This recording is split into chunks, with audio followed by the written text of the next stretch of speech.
안녕하십니까. 작업치료사 유리대디입니다. 이번에는 작업치료 임상 실습에 대해서 이야기하고자 합니다. 제가 학생일 때부터 작업치료사로 일하고 있는 지금까지 실습과 관련된 아는 내용을 바탕으로 이야기하고자 합니다.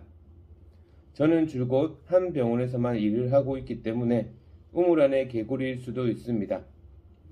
하지만 대부분의 병원의 작업치료실에서 진행하는 작업치료 임상 실습과 비슷할 것이라고 생각합니다.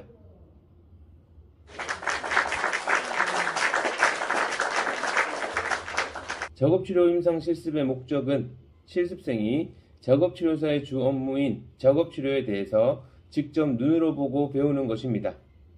참고로 법에서 작업치료사의 치료 영역을 작업치료, 일상생활 동작 훈련 치료, 연화장애 재활 치료, 연화재활 기능적 전기 자극 치료 이렇게 4가지로 명시하고 있습니다.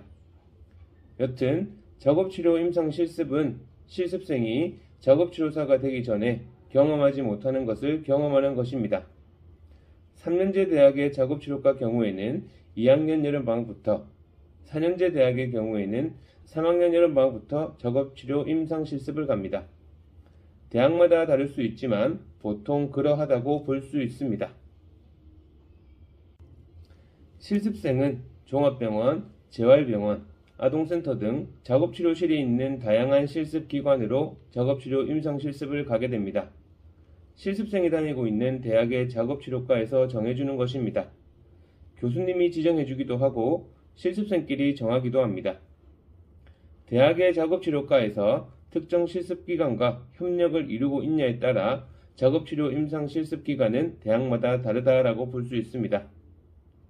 작업치료 임상실습의 총 기간은 보통 16주에서 24주 정도입니다. 실습기간도 각 대학마다 다릅니다. 이유는 졸업 이수 학점 및 각 대학의 인증 제도의 차이 때문이라고 할 수 있습니다. 작업치료 임상실습 과정을 실제의 실습 대신에 봉사활동 시간으로 대체하는 대학도 있습니다. 여러 이유가 있겠지만 이 경우에는 작업치료사 입장에서 좀 안타까운 부분입니다. 봉사활동은 말 그대로 봉사활동이기 때문이고 작업치료 임상실습의 내용과 거리가 멀기 때문입니다. 작업치료 임상실습에서 실습생의 역할은 무엇일까요? 대부분 실습기관에는 작업치료 임상실습과 관련된 정해진 프로그램이 있습니다.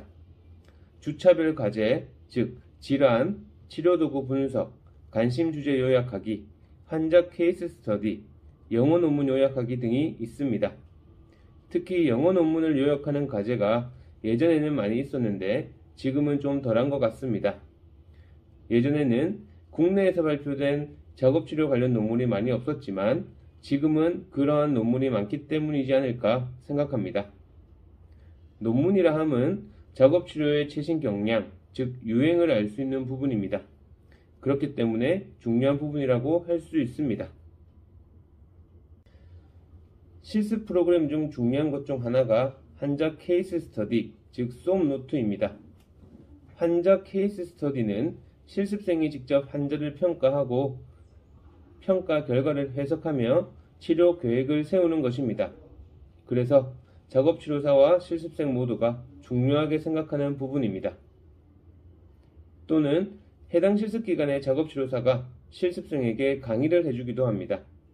강의 주제는 보통 평가 도구, 특정 질환의 증상, 치료 방법 등이 있습니다.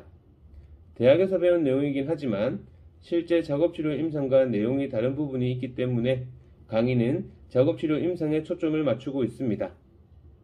특히 평가도구 강의는 꼭 이루어진다고 볼 수 있습니다. 이유는 환자 케이스 스터디, 솜노트 때문이라고 할 수 있습니다. 의료법상 작업치료사 면허가 없이는 환자를 대상으로 작업치료를 할 수 없습니다. 그래서 실습생은 작업치료사가 치료하는 모습을 옵주하는 경우가 대부분입니다.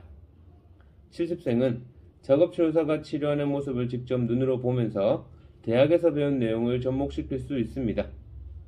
하지만 의료법이 그러하다고 해도 실습생 입장에서 교육의 목적이라면 작업치료사의 보조 역할로 작업치료사와 함께 작업치료에 참여할 수는 있습니다. 이는 실습생을 담당하고 있는 작업치료사 개개인의 선택이라고 할 수 있습니다. 실습 프로그램 중 대부분을 차지하고 있는 것이 있습니다. 그것은 바로 실습생이 담당 작업치료사에게 작업치료 지식과 관련된 질문을 받고 대답하는 것입니다. 여기서 작업치료 지식의 범위는 작업치료의 전부입니다.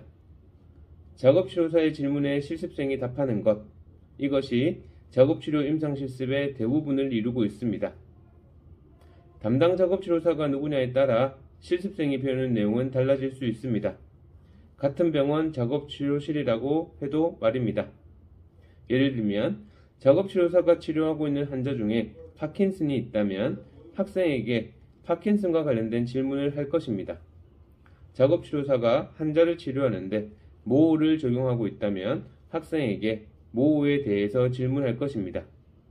작업치료사가 연화치료를 하는 시간이라면 학생에게 연화치료와 관련된 질문을 할 것입니다.